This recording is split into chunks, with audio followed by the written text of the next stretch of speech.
When Karen showed up at my door waving a $5,000 fine for illegal hunting, I couldn't help but grin.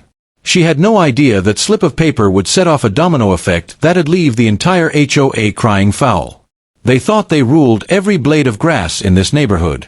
But there's one thing they don't own: property law. And once I started digging into those community trails they strutted through each morning, I uncovered a secret big enough to flip the whole game. If you've ever dreamed of teaching an HOA a hard lesson about private property rights, you'll want to stick around for this one. Oh, and let me know where you're watching from. I love seeing how strong this community really is. I never set out to become the neighborhood villain. 2 years ago, when I moved into Green Valley Estates, I was just looking for peace and quiet. After 8 years in the military and another 5 crammed into tech offices in Seattle, I was desperate for space. Lots of it. My name's Mason Holloway, I'm 38, and I work remotely as a software engineer for a cybersecurity company. The job pays well, gives me flexibility, and best of all, lets me live far from the chaos of city life, tucked beside the lush forests of western Washington. On paper, Green Valley Estates was perfect. Modern homes on generous plots, bordered by endless woods, and peaceful without being isolated. The HOA dues were steep, $450 every quarter, but the realtor assured me it was worth it for the manicured parks and award-winning landscaping. What she conveniently forgot to mention was that the HOA was ruled by Evelyn Richardson, easily the most power-hungry 38-year-old ever to clutch a rulebook. I met Evelyn during my second week in town when she appeared at my door carrying a welcome basket, though it had more bylaws than gifts. "We're so delighted to have new blood in Green Valley," she said with a smile that didn't quite reach her eyes. "I'm sure you'll love it here once you understand how we do things."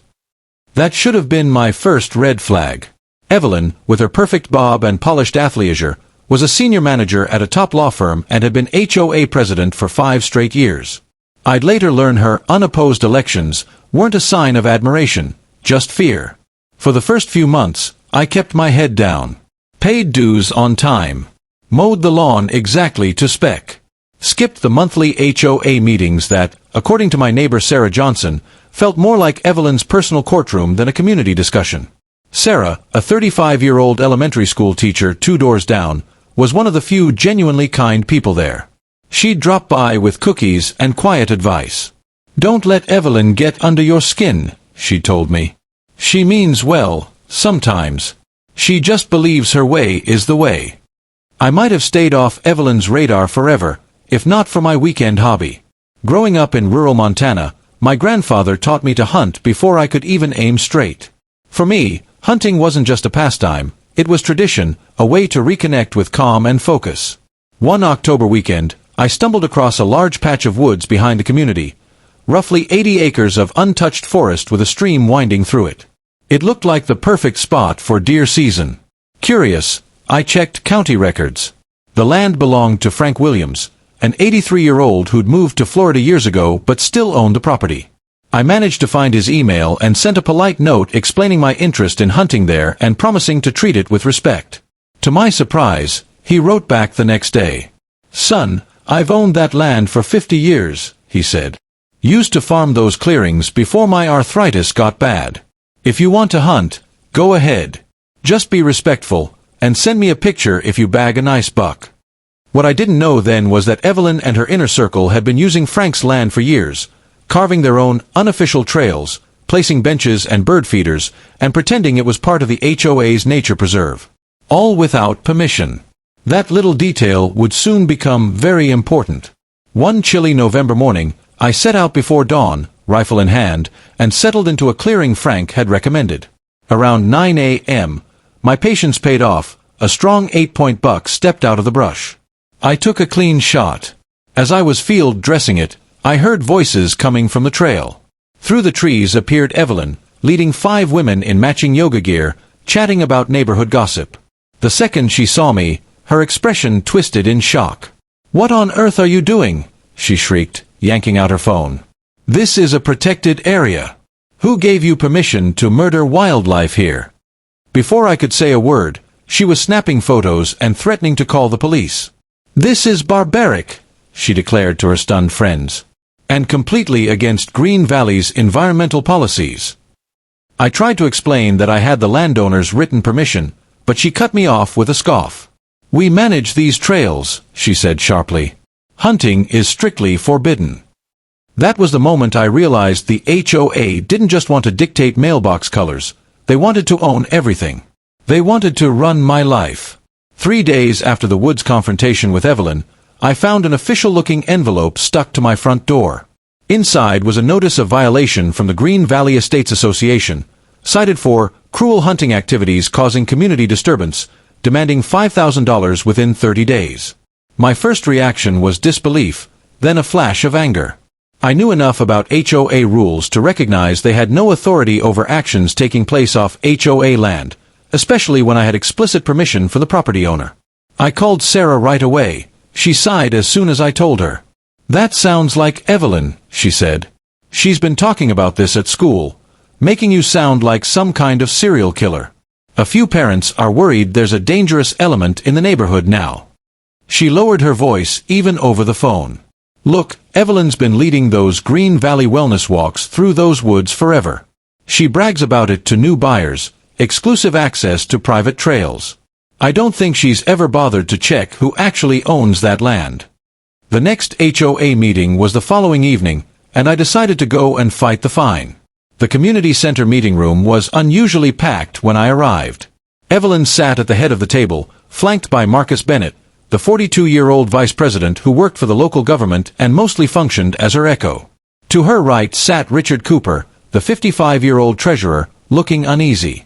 I recognized several other neighbors, including Jessica Parker, the 40-year-old who reported every minor infraction with evangelical zeal. "Ah, Mr. Holloway has decided to join us," Evelyn announced when I took a seat near the back. "Perhaps you'd like to explain why you think it's appropriate to commit violent acts in our neighborhood nature preserve." Her tone made it clear this was public shaming, not an open discussion. I stood with a folder of documents I'd prepared. "I'll clarify a few things," I said evenly. "First, I hunted legally, with a valid license, on private property with the owner's written permission. Second, that land is not HOA property or a community preserve. It's owned by a man named Frank Williams who lives in Florida." I laid copies of my hunting license and Frank's email on the table. Additionally, the HOA has no authority to fine activities outside its boundaries. I've read the bylaws. There's nothing granting the association jurisdiction over private, off-site land. The room grew tense. Richard picked up the paperwork and frowned. "He may have a point about jurisdiction, Evelyn," he said cautiously. "That's where you're wrong, Mason," Evelyn cut in sharply. "Those trails have been part of our community resources for over a decade. We maintain them, we improve them, and residents use them as part of Green Valley life. Even if an absentee owner holds the deed, long-standing use matters." Marcus nodded like a metronome and added, "Plus, firearms near homes are a serious safety issue, especially with kids around." The meeting crescendoed into a chorus of safety and property value concerns, talking points clearly primed by Evelyn. Jessica stood and declaimed, "I moved here for peace and safety. Now I'm scared to let my kids play outside with armed men prowling the woods." I tried to explain hunting season limits and my strict safety practices, but the narrative had already been set. Eventually Evelyn summoned Officer Mike Davis, a 45-year-old local cop who lived in the neighborhood. When he arrived, he reviewed my license and confirmed I'd complied with hunting regulations. "As far as hunting law goes, he's within his rights," Officer Davis explained. "If he has permission from the landowner, there's no trespass. This looks like a civil dispute between the HOA and the property owner." That should have settled it, but Evelyn was undeterred. "This isn't only about legality, Mike," she insisted. "It's about community standards and resident safety. The HOA can enforce those standards." The fine, she declared, would stand. As the meeting wrapped, Evelyn stared me down. "You have 30 days to pay, Mr. Holloway. If you don't, we'll place a lien on your property and pursue legal action." "I won't pay a baseless fine," I replied. "And I suggest the board consult a real estate attorney before making threats." On my way out, a brochure on the information table caught my eye. Green Valley Trails Map. I grabbed it and was stunned to see Frank's property labeled plainly as Green Valley Nature Trails. No note that it was privately owned. That night I called Frank Williams to update him. He sounded worn and annoyed. I had no idea they were using my land like that, he said. I never gave permission for trails or benches. Taxes keep rising, and I've been thinking about selling. My medical bills are piling up. A thought began to form. Frank, I asked casually, if you're serious about selling, I might be interested. What price would you consider? As we talked through details, I realized I might have found the perfect way to flip the script on Evelyn and her HOA. That night, I started researching. They wanted control over every part of my life. 3 days after my encounter with Evelyn in the woods, I found an official-looking envelope taped to my front door. Inside was a notice of violation from the Green Valley Estates Association, accusing me of cruel hunting activities causing community disturbance and demanding a $5,000 fine payable within 30 days. At first, I was stunned, then furious. I knew enough about HOA law to realize they had zero authority over anything that happened outside HOA property, especially when I had explicit written permission from the landowner. I immediately called Sarah, who let out a weary sigh when she heard the news. Sounds like Evelyn, she said. She's been talking about you at school, making you sound like some kind of violent psycho. Parents are whispering that there's a dangerous man in the neighborhood now. Her voice dropped. Evelyn's been leading those so-called wellness walks through the woods for years. She even markets them to new buyers as exclusive private trails. I doubt she ever checked who really owns that land. I decided I'd had enough. The next HOA meeting was scheduled for the following evening, and I planned to show up and fight back. When I arrived at the community center, the room was unusually packed. Evelyn sat confidently at the head of the table, flanked by Marcus Bennett, her 42-year-old vice president and resident yes-man, and Richard Cooper, the 55-year-old treasurer who looked like he wanted to be anywhere else. A few other neighbors were there too, including Jessica Parker, the self-appointed neighborhood watchdog known for reporting every tiny infraction. "Ah, Mr. Holloway joins us," Evelyn announced, her voice dripping with mock warmth. "Perhaps you'd like to explain to everyone why you think it's appropriate to engage in violent behavior in our community nature preserve." It wasn't a question. It was a setup. I stood, calm and prepared, holding a folder of documents. "I'd be happy to clarify," I said evenly. "First, I was hunting legally, on private property, with the landowner's explicit written consent. Second, that property isn't part of the HOA. It belongs to a man named Frank Williams, who lives in Florida." I laid copies of my hunting license and Frank's email on the table. The HOA has no jurisdiction outside its own boundaries. I've read the bylaws thoroughly. You have no legal standing here. The room went silent. Richard frowned as he read through the papers. "He's right about jurisdiction, Evelyn," he said slowly. Evelyn's expression hardened. "That's where you're mistaken, Mason. Those trails have been part of our community for over a decade. We've maintained them, improved them, and our residents have enjoyed them as part of the Green Valley lifestyle.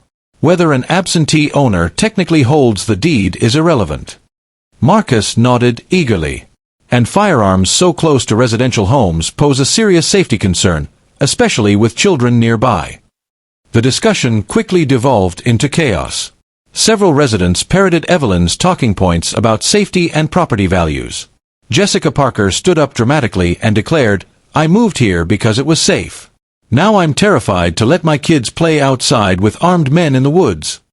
I tried to explain hunting safety and regulations, but the narrative was already decided. Eventually, Evelyn called an officer, Mike Davis, a 45-year-old police officer who lived in the neighborhood. After reviewing my paperwork, he said plainly, "As far as hunting laws go, he's within his rights. If he had permission from the landowner, there's no trespass. This is a civil matter, not criminal." That should have ended it, but Evelyn wasn't done. "This isn't about legality, Mike," she said firmly. "It's about community standards. The fine stands." When the meeting ended, Evelyn turned to me with a frosty smile. "You have 30 days to pay, Mr. Holloway. If not, we'll pursue legal action and place a lien on your home." "I won't pay a fine that isn't legally enforceable," I said, steady. "And I suggest the board check with an actual real estate attorney before making threats." On my way out, a brochure on the information table caught my eye. Green Valley Trails Map. I opened it and froze. Frank's land was labeled Green Valley Nature Trails, with no mention that it was private property. That night, I called Frank Williams to fill him in. He sounded frustrated. I had no idea they were using my land like that, he said. Never gave anyone permission to build trails or put up benches. Taxes keep climbing, and I've been thinking about selling anyway. I could use the cash with all my medical bills. An idea formed. Frank, I said carefully, if you're serious about selling, I might be interested. What price are you thinking? As we discussed numbers, I realized I might have just found the perfect way to turn the tables on Evelyn and her self-appointed empire. In my research on property ownership laws, I uncovered something that made me stop cold. The HOA wasn't just using the land. They were actively planning to convert it into an Evelyn Richardson Nature Park without any permission from the owner. Digging through public records, I found permit applications for a community nature park filed under the HOA's name, with Frank's parcel number. They'd filed environmental surveys, requested grants, and even held fundraisers, all for a project on land they didn't own. Attached were glossy renderings showing walking paths, picnic areas, and a stone entrance sign reading, Evelyn Richardson Nature Park, a Green Valley legacy. The arrogance was unbelievable. The next morning, I called Amanda Lewis, a 40-year-old real estate attorney a colleague had recommended. She reviewed the documents, raised an eyebrow, and said carefully, "This is unusual. The HOA seems to be attempting an adverse possession claim, but they don't meet the legal requirements. In Washington state, they'd have to occupy the land openly and without permission for at least 10 years, and pay property taxes, which Mr. Williams clearly has." She leaned back. Developing it into a park goes far beyond casual use. This is blatant overreach. When I told her I was planning to buy the land myself, she smiled. That would be poetic. Let me help you ensure everything's airtight. While we worked on the deal, the neighborhood turned cold. My trash cans were mysteriously left uncollected. Anonymous notes appeared on my windshield calling me an animal killer. Neighbors who once waved now looked away. Sarah called one evening. "Evelyn's telling parents to keep their kids away from you," she warned. She's also been meeting privately with some homeowners, planning a big announcement for a new community project. Entry by donation, minimum $1,000. And she's been getting close with Daniel Thompson from City Council. Daniel Thompson, the 50-year-old politician known for pushing local development projects. That connection worried me. Then I spotted Trevor Adams, Evelyn's husband, out in the woods with survey equipment. When he noticed me watching, he packed up fast and left. His firm, Green Vision Consulting, was listed as the lead designer for the park project. It was clear, this wasn't some community initiative. It was a personal vanity project, with the HOA as her funding source. By the end of the week, Evelyn and Marcus appeared at my door again. This time, with a formal notice of intent to sue if I didn't pay the now $5,700 fine, including late fees. "This is your final warning, Mason," Evelyn said sweetly, her tone all polished civility. "We don't want to take legal action, but the community's standards must be upheld." Marcus stood stiffly behind her, arms crossed. "The board has unanimously agreed to pursue legal remedies if you keep refusing cooperation," he added. I nodded calmly. "Understood. You'll have my response within 48 hours. Evelyn looked momentarily caught off guard by my cooperation, then smiled. "I'm glad you're finally seeing reason, Mason. Maybe you're learning how things work in Green Valley." If only she knew what was coming. The next day, I finalized the purchase. Amanda rushed the paperwork, and by that afternoon, I held the deed to all 80 acres, the very land Evelyn had treated as her personal kingdom. That night, I barely slept, waiting for morning. Because when Evelyn knocked on my door, lawsuit in hand, confidence radiating, I'd be ready with something that would shatter her entire illusion of control. At exactly 9 a.m., the doorbell rang.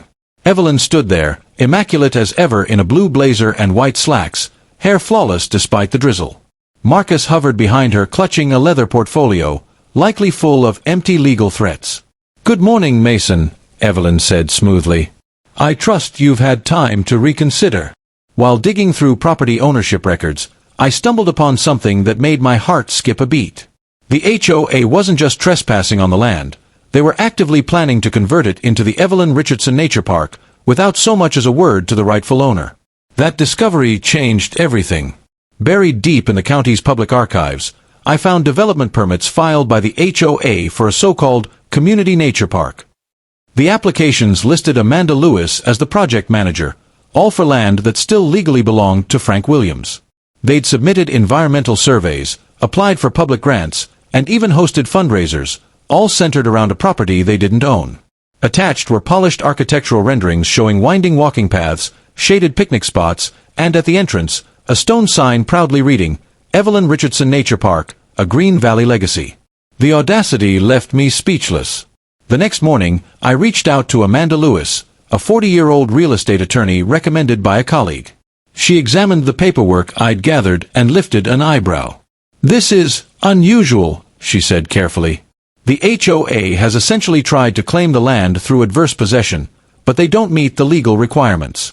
In Washington, that would mean using the property openly and without permission for at least 10 years, and paying the property taxes during that time, which Mr. Williams has clearly been doing." She tapped the documents. "Their development plans go far beyond casual use. This is a serious overreach." When I mentioned I was thinking about buying the land myself, she smiled slightly. "Now that would be an elegant solution. Let me help you make sure it's all handled properly." Over the next few days, things in the neighborhood took a strange turn. My garbage bins would mysteriously be left out on the curb after collection. Anonymous notes appeared under my windshield wipers warning, "Animal killers aren't welcome in Green Valley." Neighbors who'd once waved now turned away. Sarah told me she'd overheard Evelyn at a school function telling parents to keep their kids away from that dangerous man on Maple Street. The message couldn't have been clearer: obey or be cast out.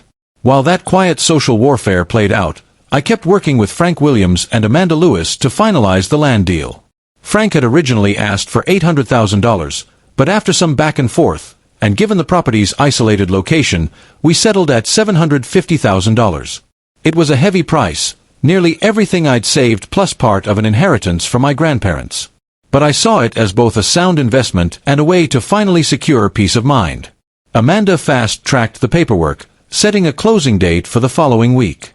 During that time, I received 3 more letters from the HOA, one citing improper garbage can storage, another for unauthorized vehicle parking, my own truck, in my own driveway, left there during a business trip, and a third, escalating the hunting violation.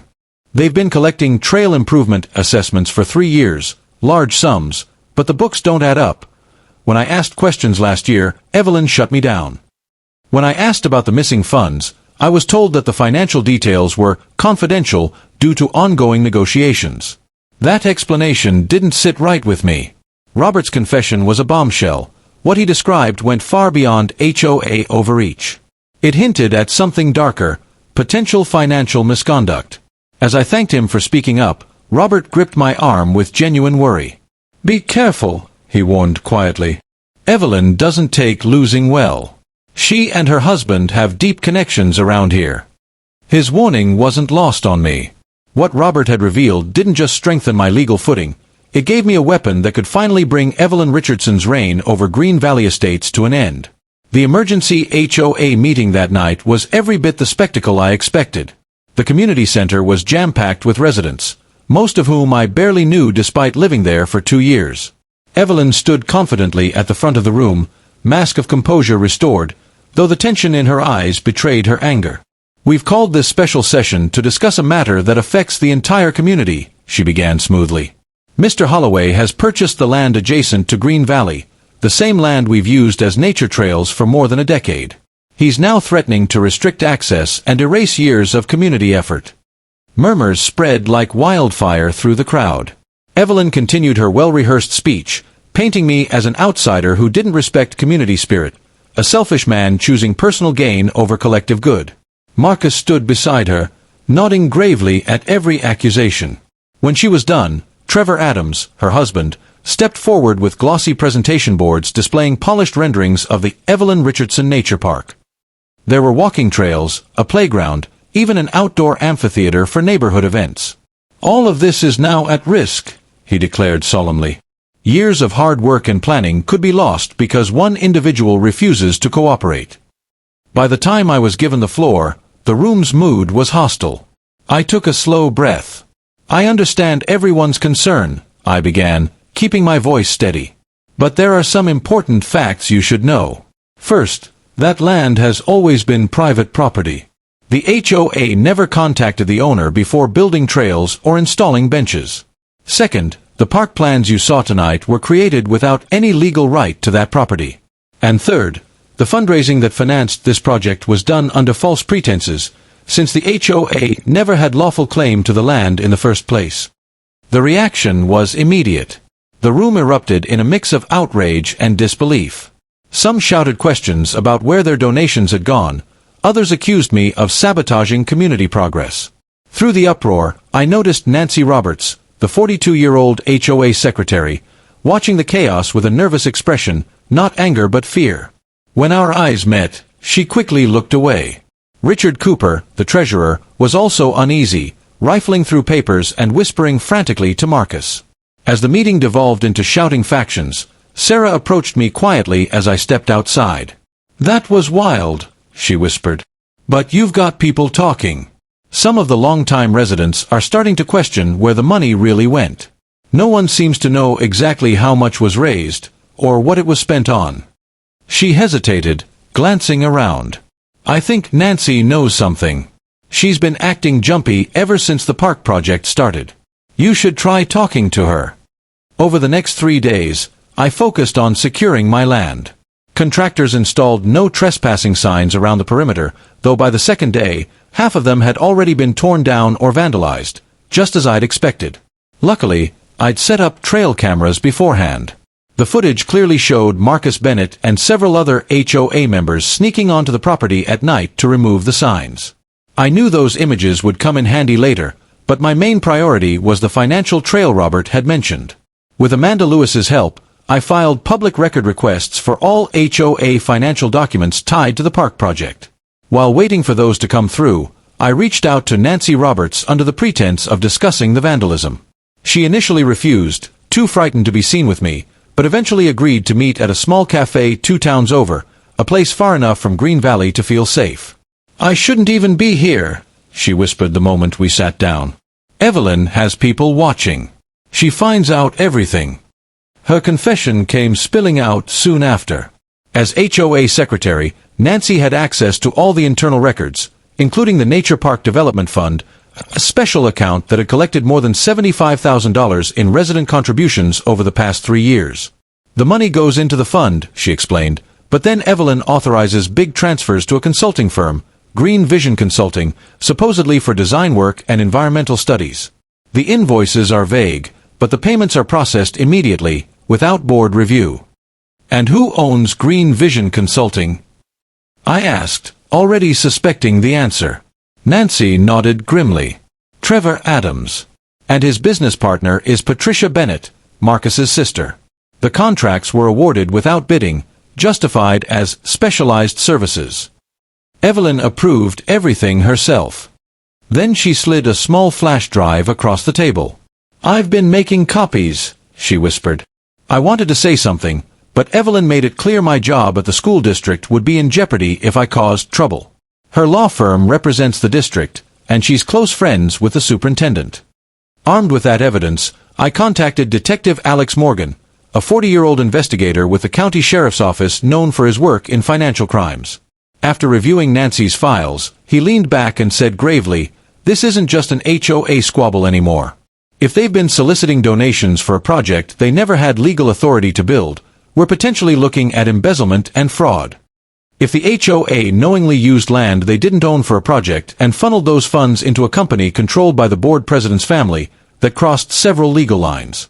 While the investigation began quietly, Evelyn intensified her attacks against me. One morning, a handful of protesters appeared outside my house holding signs that read, "Save Our Trails," and "Community Over Selfishness." Local social media pages exploded with posts questioning my motives and painting me as the villain threatening their beloved neighborhood. Then Sarah called, her voice tight with concern.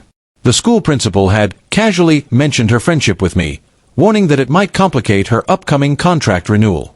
It was obvious. Evelyn was using her influence to isolate me. A few days later, Emily Chen's article hit the Valley Chronicle. It was fair but firm, outlining both sides while raising pointed questions about the HOA's authority and the mysterious park fund. The next morning, I received a certified letter from the HOA's attorney accusing me of defamation and demanding $100,000 in damages for allegedly damaging the association's reputation. Fine, with added late fees. Following Amanda's advice, I filed them all away, documenting everything but refusing to respond until the sale was complete. Meanwhile, Sarah continued acting as my eyes and ears. Evelyn's been holding private meetings, she told me one night. She's planning some big announcement, a new community project, apparently. There's a fundraiser next month, invitation only, minimum donation $1,000. And she's been getting awfully close to Daniel Thompson from the city council. Daniel Thompson, a 50-year-old local politician with a reputation for backing new developments. His involvement made the situation even more concerning.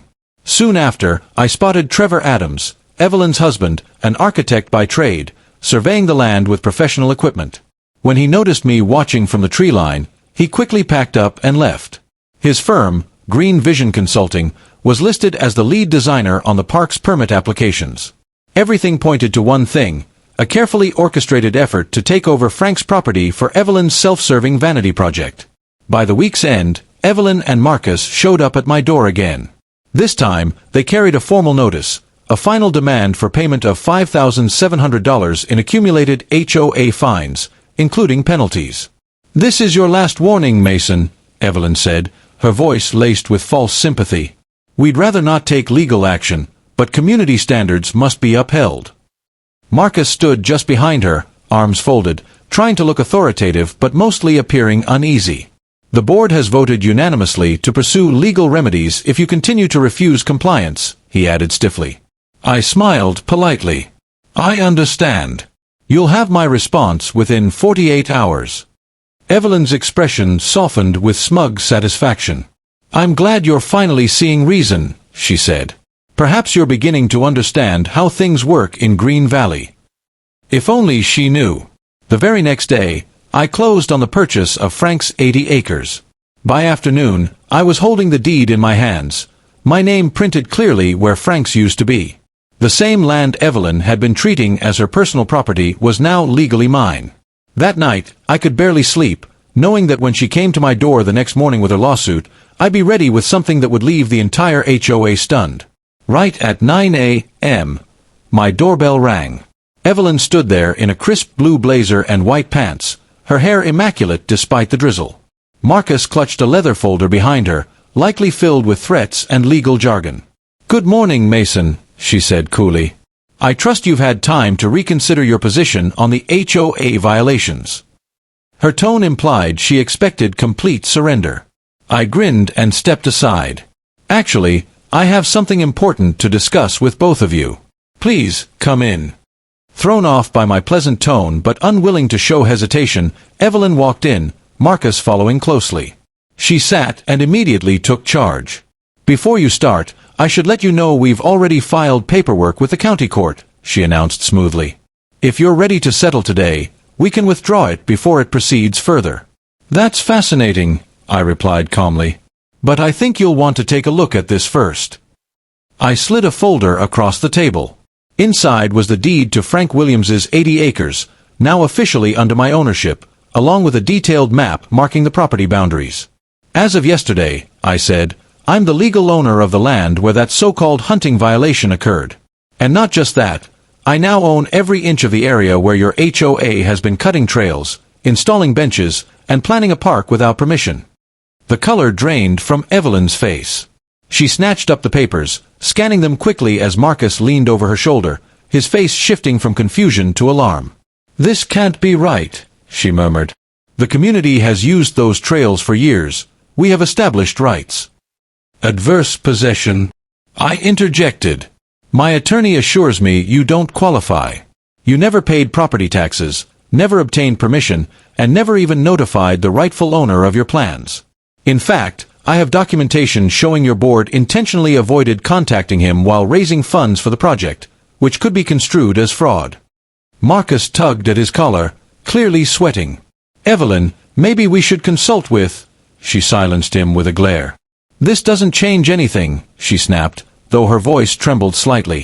"The community has maintained those trails for over a decade. The courts will— Feel free to test that theory," I said evenly.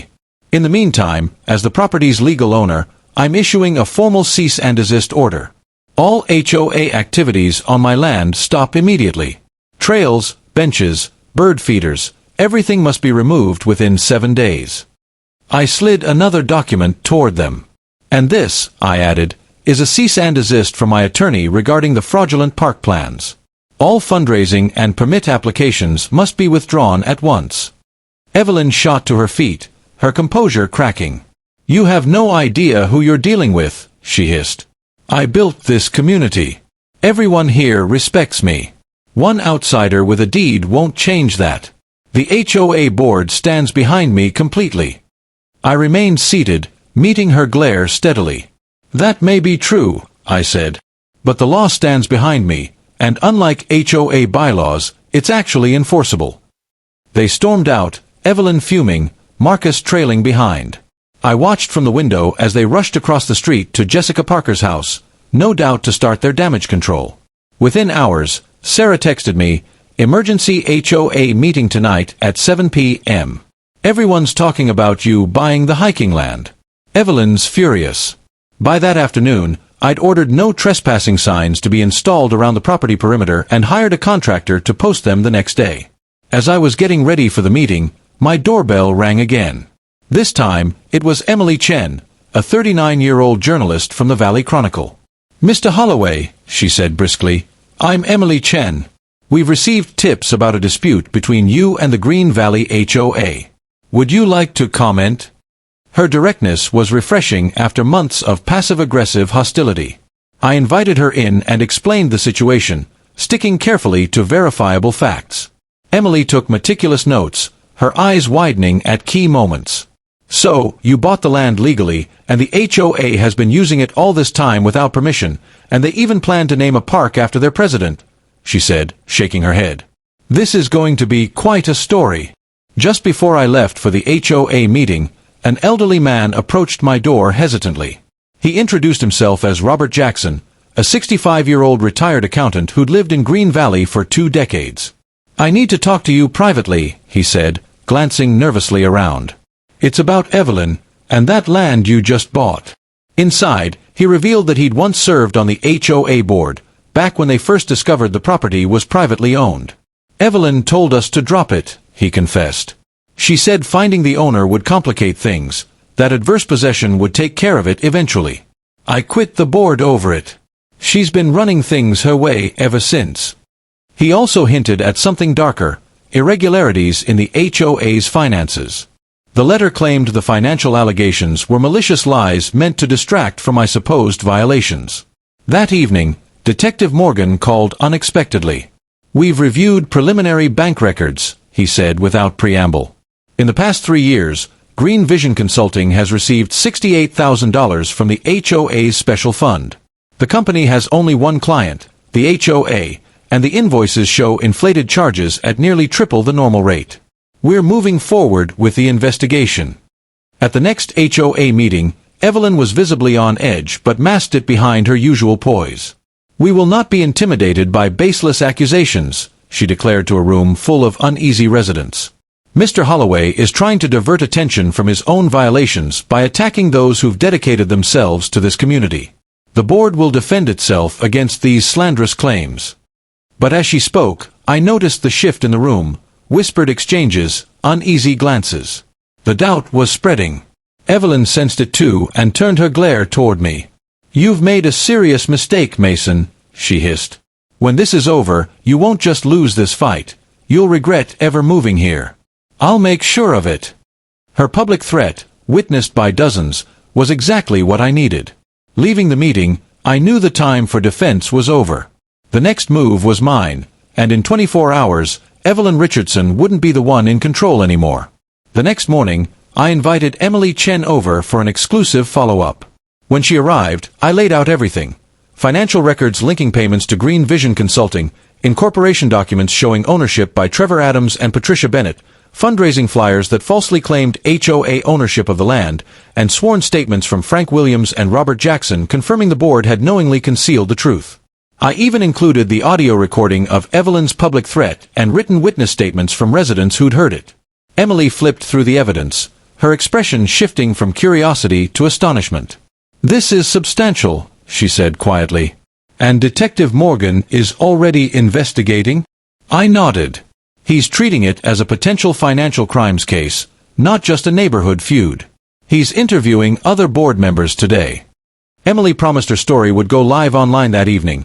Perfect timing for the special HOA meeting. Evelyn had called to discuss strategies for countering defamatory statements.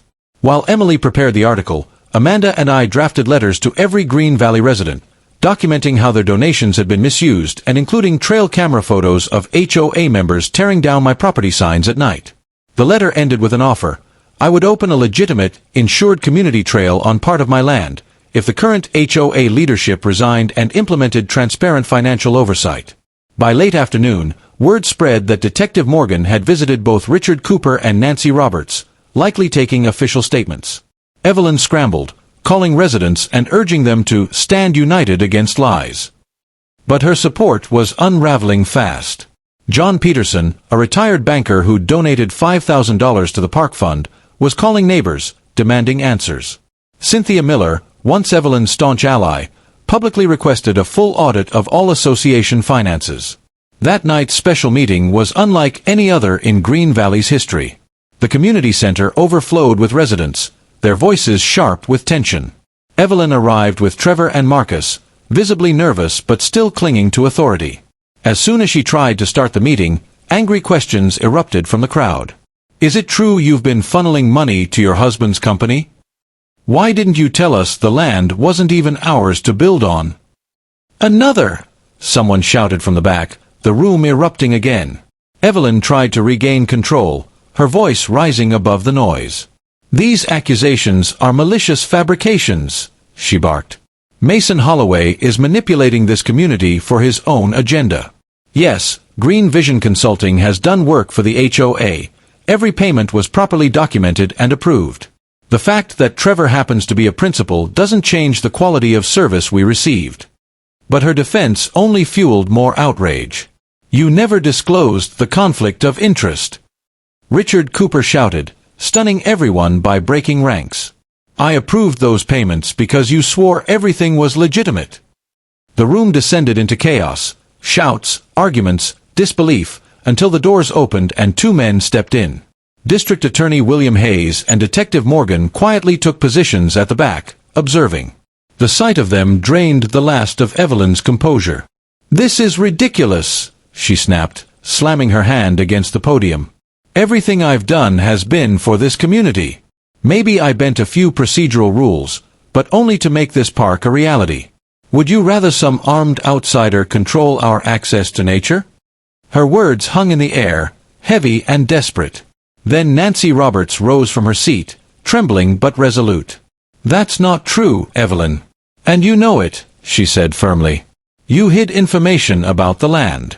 You pressured the board into approving payments to Trevor's company without review. You threatened my job when I questioned the invoices. This wasn't about community, it was about you." The crowd erupted again, this time with demands for Evelyn's resignation. Marcus tried to speak in her defense but faltered. Trevor stayed silent, his face pale as the walls of his empire began to crumble. District Attorney Hayes stepped forward and addressed the room. "Given the ongoing investigation," he said calmly, "the association should consider appointing temporary leadership until this matter is resolved." "I will not be stepping down," Evelyn shot back, her glare sweeping across the room. "These lies are defamatory, and anyone repeating them will be named in our lawsuit. This community needs strong leadership, and I won't abandon it because of one man's vendetta." With that, she gathered her files and stormed out, Trevor and Marcus trailing behind. As residents dispersed, several approached me, some apologetic, others curious. Sarah, who had recorded the entire meeting on her phone, gave me a discreet thumbs up from across the room. Emily Chen, having slipped in mid-chaos, was already interviewing attendees for her next story. Detective Morgan and D.A. Hayes approached me quietly. "We'll need you to come to the sheriff's office tomorrow," Hayes said. "This has gone far beyond an HOA dispute. The evidence points to possible wire fraud, misappropriation of funds, and abuse of authority. We're taking it seriously." That night, I received a text from an unknown number, Valley Self-Storage, Unit 23. "Being emptied tonight. Documents. You'll want to know." I immediately called Detective Morgan, who assured me they'd check it out. By morning, officers had intercepted Trevor Adams and Patricia Bennett attempting to remove boxes of financial records from the storage unit, a last-ditch effort to destroy evidence. Instead, it sealed their fate. Evelyn had promised to ruin me, but it was her own life that was unraveling, one reckless decision at a time. Still, she wasn't finished yet. 2 days later, her final gambit appeared on social media, a community trail preservation walk, effectively a mass trespass on my property. "Join your neighbors to reclaim our beloved trails," the post read. "Bring kids, grandparents, and cameras. Show Mason Holloway he can't steal what's ours." It was a stunt, pure and simple, a desperate attempt to cast herself as the hero and me as the villain. I was ready. I alerted Detective Morgan and filed new paperwork with Amanda Lewis, officially designating most of my land as a private wildlife reserve, legally protected, complete with conservation signage and clear trespassing penalties. A sturdier fence and an informational gate were installed before dawn on Saturday. That morning, Amanda and I stood at the gate with cameras ready. Right on cue, Evelyn arrived leading a crowd of about 30, waving signs like, "Trails for All." She wore pristine hiking gear and carried a walking stick she clearly had no idea how to use. "This is outrageous," she shouted for the cameras. "We've walked these trails for decades. These fences are illegal, and we're taking back what's ours." Before she could touch the gate, 3 patrol cars pulled up. Deputies stepped out, led by Detective Morgan. "Good morning," he said evenly. "This land is private property. The owner has reported prior vandalism and trespassing. Anyone who crosses this line will be subject to arrest." Then he turned to Evelyn. "Mrs. Richardson, organizing this event may be added to the evidence in your ongoing case." Evelyn's face flushed crimson. "This is absurd. Tell them, Marcus." But Marcus took a step back, avoiding her gaze. One by one, her supporters turned away, retreating to their cars as the threat of arrest sank in. "You're all giving up," she shouted after them, voice cracking. "After everything I've done?" The words echoed through the quiet air, heavy with irony. This time, everyone understood what everything truly meant. Her reign was over. Evelyn lingered a moment longer before finally leaving, escorted by deputies who maintained firm but polite authority. As she reached her car, she turned and shot me a venomous glare. "This isn't over," she hissed. But her words felt hollow now, stripped of the authority she once wielded. The following week brought a wave of developments. Thanks to evidence from Nancy Roberts, Richard Cooper, and the files recovered from the storage unit, the district attorney's office officially charged Evelyn, Trevor, and Patricia with fraud, embezzlement, and misuse of HOA funds. Investigators discovered over $68,000 diverted for personal vacations and home renovations. An emergency community vote disbanded the existing HOA board. Sarah Johnson was elected interim president, and her first act was to order a full audit and implement strict new transparency policies. The remaining board members publicly apologized, to me and to the neighborhood, for allowing Evelyn to operate unchecked. Even Richard Cooper resigned, admitting he'd signed off on payments without verifying a single one of her claims. Meanwhile, I kept my promise. On a section of my land, with proper permits and clear boundaries, I built a genuine community trail, open, safe, and fully compliant. I named it the Frank Williams Memorial Trail, honoring the land's original owner. A bronze plaque at the trailhead tells his story and reminds visitors to respect both nature and ownership. As for Evelyn and her circle, they accepted plea deals to avoid trial. Each received probation, suspended sentences, and were ordered to repay more than $100,000 in total restitution. They were also banned from serving on any non-profit or HOA boards for the next decade. Within a month, they sold their home and quietly moved away from Green Valley, reputations in ruins. The next HOA meeting I attended felt different. Under Sarah's leadership, the atmosphere was lighter, collaborative, focused on community, not control. When the proposal for a formal access agreement to my trail came up, complete with insurance coverage and conservation rules, it passed unanimously. This, Sarah said, smiling at the group, is what real community looks like. Walking home that night, I thought about how far things had come. I still hunt and hike my land, now with full support from neighbors. The HOA still exists, but it finally serves the people instead of policing them. And that $75,000 Evelyn repaid? At my suggestion, it became the Green Valley Ethics and Leadership Scholarship Fund, supporting local students who aspire to lead with integrity. Sometimes losing something reveals its real value. The HOA lost its false sense of power and found honesty. I lost my peace for a while, but gained a genuine community. And Evelyn, last I heard, she's living quietly in an apartment, with no HOA at all. Fitting, isn't it? Still thinking about what just happened? Yeah, us too. Hit subscribe.